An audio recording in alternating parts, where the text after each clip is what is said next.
बंदे उत्कल जननी गंजाम जिला Bogura block Bhagwanpur upgraded high school मु सोनिया रथ आपण मानक आम यूट्यूब चैनल को स्वागत करुच्ची। पाने गत वीडियो रे आमे माने षष्ठ श्रेणी तुमको इतिहास बही पढ़ेगा बही स्टार्ट करी से जनगण मन अधिनायक आम जो जातीय संगीत ता विषय में किसी आलोचना करते तुम मान को जनईदेवा चाहूँगी जे से जनगण मन अधिनायक आमर विश्वकवि रवीन्द्रनाथ टैगोर लिखिले 1911 मसीह जातीय कांग्रेस कलिकता अधिवेशन में प्रथम गाई आमर तत्वबोधिनी पत्रिका प्रथम प्रकाश पाई एसब विषय मुझे तुमको जनई तेणु आम से षष्ठ श्रेणी बही देखिले जापर जनगण मन अधिनायक पे गोटे सुंदर कथा लिखाई तुम मैंने समस्ते पढ़ुच सब पढ़ुच किंतु ये जनगण मन अधिनायक विषय ये जनगण मन अधिनायक आम भारतर अखंड भारतर वर्णना कराई। प्रथम धाड़ी जनगण मन अधिनायक जय है भारत भाग्य विधाता पंजाब सिंधु गुजरात मराठा द्राविड़ उत्कल बंग विंध्य हिमाचल जमुना गंगा उच्छल जलधित रंग ये जो धाड़ी आमर पूरा अखंड भारतर वर्णना कराई। तुम मैंने जब भारतर मानचित्र को देख तुमको मैंने भारतर मानचित्र मो हाथ में जमी हूँ आंकिकी तुमको से जनगण मन अधिनायक किपर अखंड भारत को सूचौची से कथा मुझे बुझेदेवी। चित्र भल न हो पारे तथापि तुम्हें मैंने मैपटा तुम मन को लगे दूची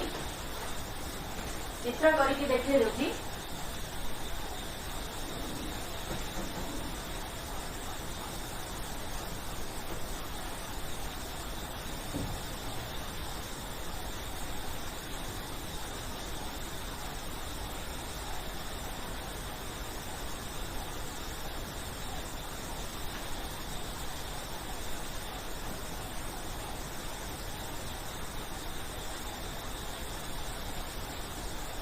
भाभी जो ये तुम मन भारत मानचित्र ये है आमर जम्मू काश्मीर व पंजाब ये पाकिस्तान अच्छी ये जम्मू काश्मीर ये पंजाब एरिया हिमालय पर्वत आमर पूरा एमती जा विंध्य पर्वत तुम मानचित्र जो देखाई पंजाब एटा पंजाब ये सिंधु गुजरात महाराष्ट्र हूँ मराठा द्राविड़ कहले 4टा राज्य आमर आसब केरल तमिलनाडु आंध्र प्रदेश अबिका तेलंगाना एवं कर्णाटक 5टी राज्य बर्तमान द्राविड़ पलैस विंध्य पंजाब सिंधु गुजरात मराठा द्राविड़ उत्कल आमर ओडिशा बंग कहले पंजाब बिहार एवं बांग्लादेश एवं आमर नॉर्थ ईस्ट जोड़ा सिक्किम अरुणाचल प्रदेश नागालैंड मणिपुर ए सब जाक पंजाब सॉरी बंग तेणु पंजाब सिंधु गुजरात मराठा द्राविड़ उत्कल बंग ये विंध्य पलैसला मध्य प्रदेश हिमाचल बोले हिमालय पर्वत पूरा जम्मू काश्मीर रु एपटे अरुणाचल प्रदेश पर्यंत तेणु पंजाब सिंधु गुजरात मराठा द्राविड़ उत्कल बंग विंध्य हिमाचल जमुना आउ गंगा दीटा हूँ बड़ नदी भारत तेणु तुम जदि भल भाव देख दी धाड़ी पूरा भारतर अखंड भारतर मैप आमर अच्छी पंजाब सिंधु गुजरात मराठा द्राविड़ उत्कल बंग विंध्य हिमाचल जमुना गंगा उच्छल जलधित रंग बुझी हूँ पे मुझे तुमको मैप देखे चाहूँगी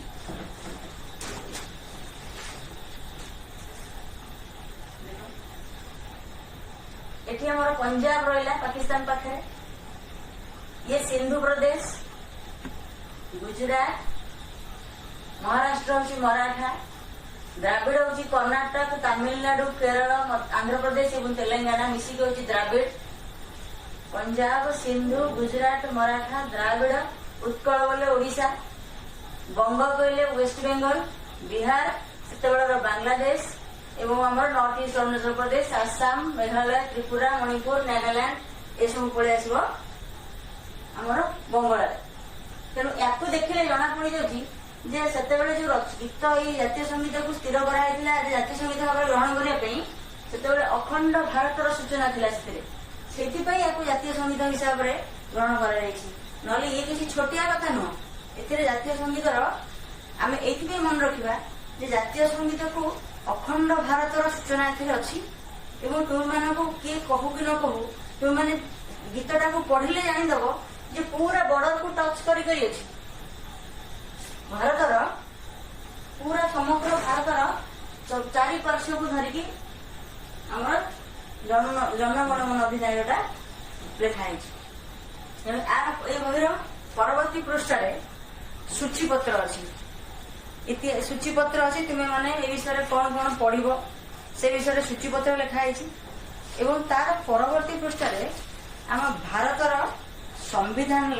संविधान प्रस्तावना अच्छी कौन अच्छी तुम मैंने बही खोलिकी देख भारतर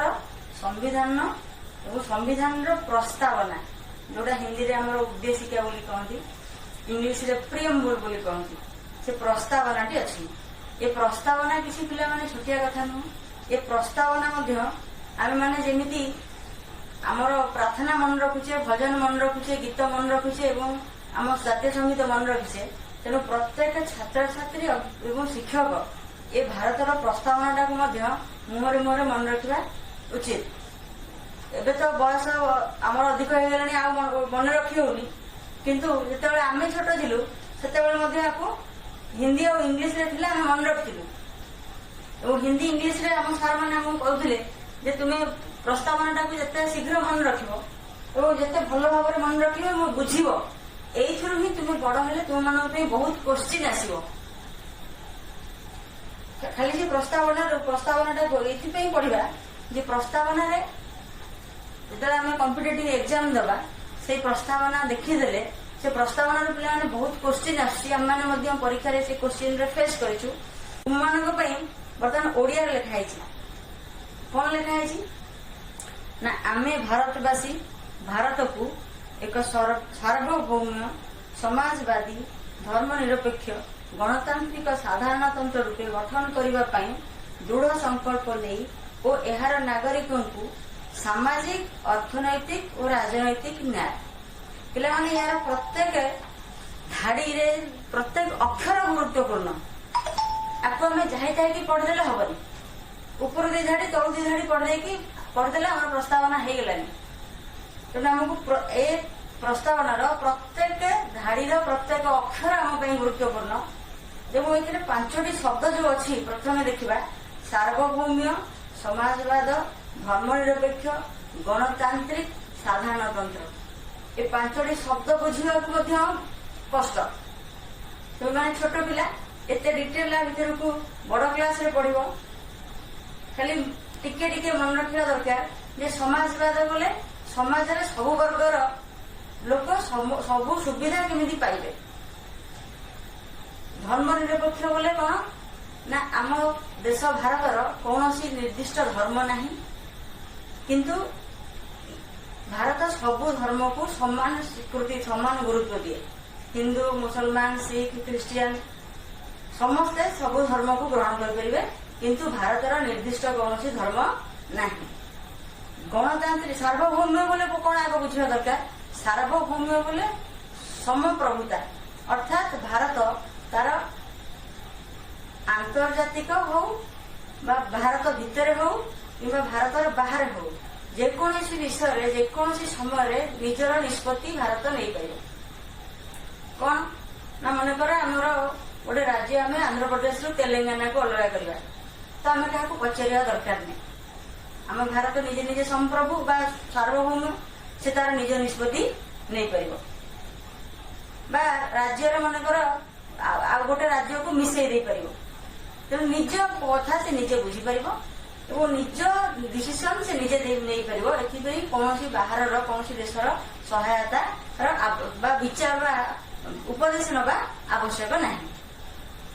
गणतांत्रिक बोले कौन ना गण अर्थ तुम मैंने जानूच गण मान लोक और तंत्र मान शासन बा लोक मानकर शासन ये प्रति 5 वर्ष थे इलेक्शन होची लोक मैंने भोट दौरान भोट देकी सरकार बाछुंट सरकार आमर देश को चलाउछन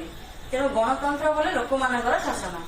आ साधारणतंत्र बोले कौन प्रायतः पिला भूल कर दियंती गणतंत्र और साधारणतंत्र को मिसई दियंती कि गणतंत्र अलग साधारणतंत्र अलग गणतंत्र कहले लोक मानकर शासन एवं साधारणतंत्र कहले ए देशर जड़े मुख्य एवं मुख्य जी आम देशर मुख्य होती राष्ट्रपति तांकर निर्वाचन हम एवं देशर मुख्य जी हे तांकर अधिकार पोस्टा पैतृक हबनी अर्थात जमी राजा राजुड़ा समय राजा राजा है पुओ राजा है राजा से पुओ मरीगले पुओ राजा है पुओ मरीगले पुओ राजा हे तो एमती चली व्यवस्था किंतु साधारणतंत्र कहले से व्यवस्था नुह साधारणतंत्र कहले देशर मुख्य जी सी निर्वाचन हम जदि आउ थे प्रधान राष्ट्रपति हे तथापि आउ थे निर्वाचित होकर आसवाक पड़ो पैतृक माने तापर पीढ़ी पीढ़ी पर पीढ़ी से पोस्ट गड़ी गड़ी जीवन जी भी आसो निर्वाचित होकर आस तेणु ये जो आम भारतवासी भारत को एक सार्वभौम्य समाजवादी धर्मनिरपेक्ष गणतांत्रिक साधारणतंत्र रूपे गठन करने दृढ़ संकल्प नहीं कौन दृढ़ संकल्प ना ना यार नागरिक मानू सामाजिक अर्थनैतिक और राजनैतिक न्याय देवा संविधान प्रथम प्रस्तावना लिखाई प्रथम पृष्ठ तुम बड़ हेले जदि केते संविधान पढ़ से देख प्रथम पेज रे अच्छी आम प्रस्तावना लिखाई सभा शेष किंतु बहिर प्रथम जोड़ाई तेणु सामाजिक राजनैतिक अर्थनैतिक और राजनैतिक न्याय समाजर प्रत्येक वर्गर लोक सामाजिक न्याय पाइबे आर्थिक दृष्टि समस्त को किसी सुविधा सुजोग दिज्व और राजनीति क्षेत्र में समस्त को सामान न्याय प्रदान कर चिंता अभिव्यक्ति प्रत्यय धर्मीय विश्वास और उपासनार स्वतंत्रता अर्थात प्रत्येक व्यक्ति से स्वतंत्र भाव कौन बिना बाधारे जेकोसी विषय चिंता करें जेकोसी जगह जेकोसी कथा से अभिव्यक्ति से प्रकाश करें जेकोसी कथा करें जेकोसी विषय को से विश्वास रखिपारे जेकोसी धर्म ग्रहण करें धर्मीय विश्वास रखिपारे और जेकोसी ठाकुर को से पूजा करें जेकोसी जगह को कि तुम पत्थर को पूजा कर मना ना गछ को पूजा कर मना ना किंतु ए सब कम जो कर कौन हम ना कहार देशर जमी किसी क्षति न हो बाहर अन्य कौन लोक जमी क्षति किसी न हो अन्य को क्षति न पहुंचे तुम्हें जेकोसी विषय चिंता कर निजर मत रखिपार जेकोसी कथार विचार कर विश्वास कर जेकोसी धर्म को विश्वास कर जेकोसी जहाँ तुम चाहिए पूजा कर स्थिति और सुविधा सुजोग समानतार सुरक्षा प्रदान करने स्थिति एवं सुविधा सुजोग अर्थात जेकोसी स्थिति रे जने थाउ जने दरिद्र बा गरीब लोक ताको जो सुविधा सुजोग दिया धनी लोक को से सुविधा सुजोग सरकारी स्तर में दिज्व जदिओ यह केते दूर कार्यकारी होउची न होउची सी पर कथा किंतु ए स्थिति और सुविधा सुजोग समानतार सुरक्षा प्रदान करने को आम संविधान रे लिखाई एवं व्यक्तिर एवं सुविधा सुजोग खाली प्रदान करबनी व्यक्तिर मर्यादा और राष्ट्रर ऐक्य एवं संहति को निश्चित कर जहाँ को तुम जहाँ दौच दियो जेकोन देश जहाँ को जो सुविधा प्रदान करू कि कौन व्यक्तिर जमी मर्यादा हानि न हुए बा व्यक्तिर कौन नष्ट न हुए तार खराब किसी न लगे तेणु व्यक्तिर मर्यादा एवं राष्ट्रर ऐक्य राष्ट्रर देशर एकता एवं अखंडता देश को विभाजन तुम कर अखंड भारत जो लिखा है भारत मोर मानचित्र अखंडता ये हूँ अखंड भारत ए गोटे किसी पड़े सी खंडित हो तेणु अखंड भारत जो अच्छी तुम्हें माने भल भाव बजाय रखा पड़ो तेणु जेकोसी कार्य कर जेकोसी लोक तुम जहाँ सुविधा सुजोग लोक दौच दियो सेटा मना नहीं कि से कौन हम ना व्यक्तिर कौन गरिमा नष्ट हेनी व्यक्तिर मर्यादा नष्ट हेनी राष्ट्र एकता एवं राष्ट्र अखंडता राष्ट्र को कौन प्रकार विभाजित करने को दिज्व ना एवं प्रत्येक लोक मध्य तुम मैंने भातृभाव जागृत करने को पड़ो एवं तुम्हें मैंने क्या घृणा करने उचित नुह एवं प्रत्येक लोक को भाई बोली भावे जहाँफल कि आमर देशर विकास को आम आगे नहीं करवा तेणु भातृभाव को उत्साहित करने जो संविधान सभा तैयारी से संविधान सभा 2 वर्ष 11 मास 18 दिन लगे संविधान तैयारी कराइला संविधान सभा जो लोक मान जो सदस्य माने थिले से माने लेखा सरिया परे तुम मैंने भल भाव पिला माने जानिछ आमर संविधान प्रणयन केबे हेतिला आम समस्त जनवरी 26 1950 मसीह आम भारतर संविधान प्रणयन है आम बसिक मन रखीदे सब वर्ष आम स्कूल साधारणतंत्र दिवस पालन कराऊँगी तेणु समस्त आम जाने जनवरी 26 तारीख जनवरी 26 1950 मसीह आम मन रखी जनवरी 26 1950 मसीहा आम देशर संविधान प्रणयन कराला किंतु प्रकृत में पिला परीक्षा बेले तुम बड़ हेले परीक्षा बसब संविधान प्रणयन है 26 जनवरी 1950 मसीह किंतु ये संविधान को आम केवे ग्रहण करते जदि न आसब कौन करवा ना ये प्रस्तावना जदि आम मन रखि ये प्रस्तावना लिखाई 1949 मसीहा नवेम्बर 26 तारीख दिन आम संविधान प्रणयन सभा एतत् द्वारा यही संविधान को ग्रहण और प्रणयन करुछु एवं आमे निजको अर्पण करुछु अर्थात 1949 मसीहा जनवरी 26 1949 मसीह आम ये संविधान को आम प्रणयन करें एवं ग्रहण करें प्रणयन केमिति करें ना पिला माने तुम मैंने बड़ हेले जान संविधान रे 395 धारा बा आर्टिकल अच्छी ए 395 धारा बा आर्टिकल रू जनवरी 26 1949 दिन 15 आर्टिकल आम कार्यकारी करते लिखाई जे 1949 मसीहा नवेम्बर 26 तारीख दिन आम संविधान प्रणयन सभा यही संविधान को आमे आमे बोले किए भारतर समस्त नागरिक यही संविधान को आम ग्रहण करूँ प्रणयन करूँ एवं आम आम निजक अर्पण करमको कहीं देना आम निजे लिखीचु निजे तैयारी करूँ निजे लागू करूँ निजे निजक प्रदान कर अर्थात 1949 मसीहा जनवरी 26 तारीख में संविधान को आम प्रणयन करदेचे किसी मात्रा आम लागू करे 1949 मसीहा जनवरी 26 तारीख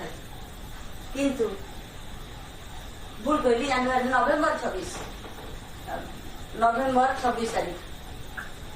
नवेम्बर 26 1949 मसीह आम या लागू करे ग्रहण करे किंतु ता पर वर्ष जनवरी 26 1950 मसीह आम प्रणयन सारा समग्र भारत वर्ष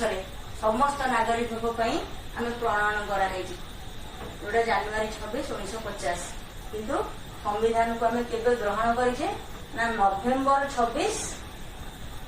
1949 मसीहा परीक्षा जो क्वेश्चन आसो बड़ तुम मैंने कम्पिटेटिव एग्जाम दब संविधान को आम संविधान सभा द्वारा संविधान को केवे ग्रहण कराइला से भूल लिखिदब जनवरी 26 1950 मसीहा बोले भूल आमको कौन लिखा पड़ो ना संविधान को आम ग्रहण करे ना नवेम्बर 26 1949 मसीहा तेणु नवेम्बर 26 तारीख 1949 मसीह आम संविधान को ग्रहण करे 15 आर्टिकल आम लागू कराइला जनवरी 26 1950 मसीह आम संविधान को समग्र भारत वर्षर लोक आम संविधान को प्रणयन कर ସାରା ଭାରତ ବର୍ଷରେ ୟାକୁ ଆଇନତଃ ଲାଗୁ କରାଯାଇଥିଲା 26 ଜାନୁଆରୀ 26, 1950 ମସିହା। କିନ୍ତୁ ଗ୍ରହଣ କରିছে ସମ୍ବିଧାନକୁ କେବେ ନା ନଭେମ୍ବର 26, 1949 ମସିହା। ୟାକୁ ଭଲ ଭାବରେ ମନେ ରଖିବା। ଯଦି ପ୍ରସ୍ତାବନାଟି ତୁମେ ମାନେ ଘୋଷିକି ମନେ ରଖିଦବ ବା ଘୋଷିକି ମନେ ନ ରଖିଲେ ନାହିଁ, କମ ସେ କମ ଏଇ ଯୋଉ ଶବ୍ଦ ଏଥିରେ ଅଛି ସାର୍ବଭୌମ୍ୟ, ସମାଜବାଦୀ, ଧର୍ମନିରପେକ୍ଷ, ଗଣତାନ୍ତ୍ରିକ, ସାଧାରଣତନ୍ତ୍ର, ଏସବୁ ଆର ଅର୍ଥ କଣ, ସାମାଜିକ, ଅର୍ଥନୈତିକ, ରାଜନୈତିକ ନ୍ୟାୟ, ଚିନ୍ତା, ଅଭିବ୍ୟକ୍ତି, ପ୍ରତ୍ୟୟ, ବିଶ୍ୱାସ ଏବଂ ଉପାସନାର ସ୍ୱତନ୍ତ୍ରତା, ଏସବୁ ଜିନିଷକୁ ଆମେ ଗୁରୁତ୍ୱ ଦେବା। ଉପରୁ 4 ଧାଡି ତଳୁ 4 ଧାଡି ମନେ ରଖିଦେଲେ ପିଲାମାନେ ପ୍ରସ୍ତାବନା ହେଲାନି। ୟାକୁ ପ୍ରସ୍ତାବନା ଆମେ କହିବାନି। ଏଥିରେ କିଛି ଜିନିଷ ଗଡବଡ ହେଇଯିବ। ପିଲାମାନେ ଏଇ ଯୋଉ ପ୍ରସ୍ତାବନାରେ ପ୍ରଥମେ ସାର୍ବଭୌମ୍ୟ, ଗଣତାନ୍ତ୍ରିକ, ସାଧାରଣତନ୍ତ୍ର ଥିଲା, ସମାଜବାଦୀ, ଧର୍ମନିରପେକ୍ଷ ନଥିଲା। ତେବେ ନୂଆ କି ପ୍ରଥମ ସମ୍ବିଧାନ ଲେଖା ହେଇଥିଲା ସାର୍ବଭୌମ୍ୟ, ଗଣତାନ୍ତ୍ରିକ, ସାଧାରଣତନ୍ତ୍ର, ଏ 3ଟି ଶବ୍ଦ ଥିଲା।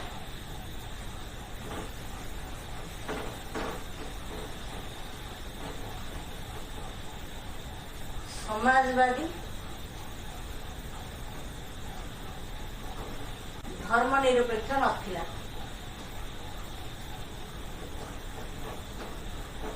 ଏ ଦିଟା ନଥିଲା, ଏ ଦିଟା ୱାର୍ଡ ନଥିଲା। ତାକୁ କେବେ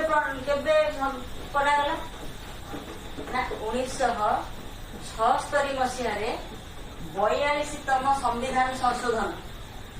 1906 ସମ୍ବିଧାନଟା ଲେଖା ହେଇଯାଇଛି। ପରବର୍ତ୍ତୀ ମୁହୂର୍ତ୍ତରେ ପରବର୍ତ୍ତୀ ସମୟରେ ଯାହା ଭୁଲ ଭଟକା ସମ୍ବିଧାନରେ ଅଛି ବା କିଛି ନିୟମ ଗୋଟେ ପରିବର୍ତ୍ତନ କରିବାକୁ ଆମେ ଚାହିଁବା, ତାହେଲେ ସମ୍ବିଧାନକୁ ଆମେ ଟିକେ ଚେଞ୍ଜ କରିପାରିବା। ଯାହା ଅଛି ସିଏ ରହିବ, କିନ୍ତୁ ଯଦି ଆମେ କିଛି ଆଡ କରିବାକୁ ଚାହିଁବା ସମ୍ବିଧାନରେ ଆଡ କରିପାରିବା। ତ ସମାଜବାଦୀ ଆଉ ଧର୍ମନିରପେକ୍ଷ ଏ ଯୋଡ଼େ ୱାର୍ଡ 1976 ମସିହା ପର୍ଯ୍ୟନ୍ତ ନଥିଲା। 1976 ମସିହାରେ 42ତମ ସମ୍ବିଧାନ ସଂଶୋଧନରେ ଏ ସମାଜବାଦୀ ଆଉ ଧର୍ମନିରପେକ୍ଷ ଏ 2ଟା ୱାର୍ଡ ଏବଂ ଏକତା ଏବଂ ଅଖଣ୍ଡତା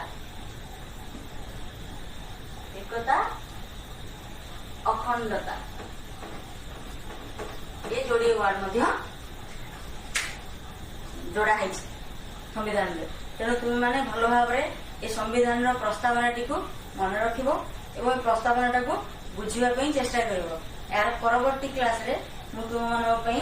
ଇତିହାସ ବିଷୟରେ କିଛି ଧାରଣା ଦେବି। ଜୟ ହିନ୍ଦ।